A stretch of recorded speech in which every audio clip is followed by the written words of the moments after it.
Panda. I got broads in Atlanta. Just took the lean in the family.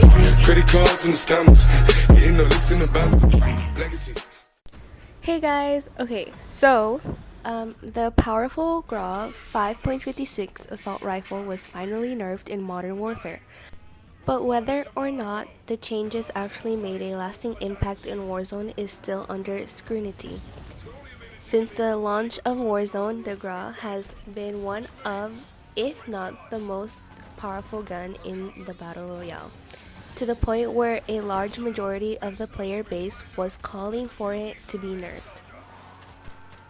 The highly anticipated Season 4 Reload update did just that, which was a huge reason why many fans were desperately waiting for that patch.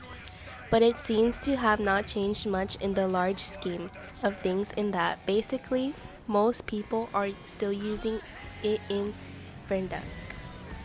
What was actually charged?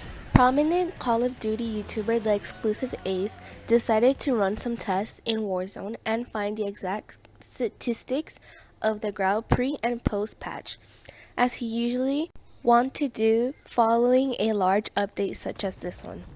He started off with a slight increase to high frequency recoil, as was listed in the official patch notes, and he discovered there was slightly more recoil in terms of side-to-side sway, but not a significant difference.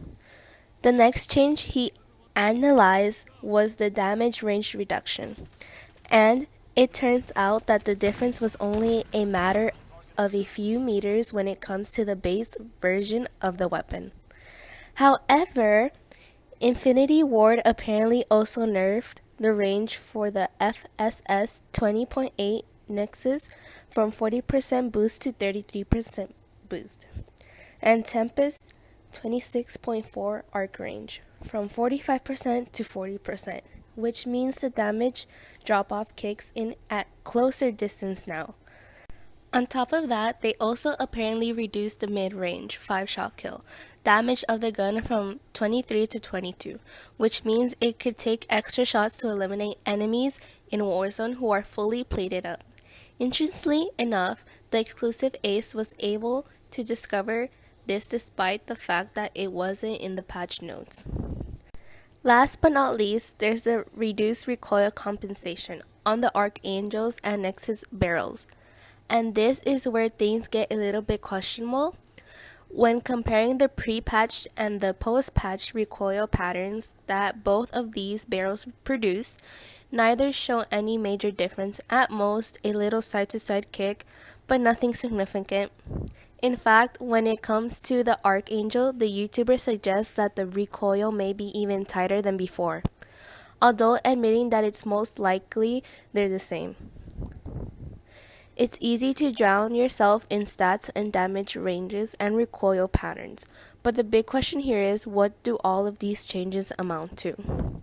Well, the long and short of it is that yes, the Grau has been nerfed and the adjustments are noticeable. However, that's not to say the gun is no longer viable in Warzone. In fact, it's quite the opposite. It's still plenty good enough and probably will remain as the go-to long-range weapon for most players. The truth of it is that while the stats may be worse relative to their pre-patch form, it is still extremely powerful and just as good, if not better than any of the other options. It's simply gone from being really broken and overpowered gun to only sort of broken and overpowered. And that is why, despite all these changes and the anticipation from the community, the Grau will remain a firm part of the meta. And you're likely to see plenty of it during your adventures in Verdansk. If you like this video, leave a like. If you dislike it, then I guess dislike. And if you think it's both, then definitely subscribe. Thank you!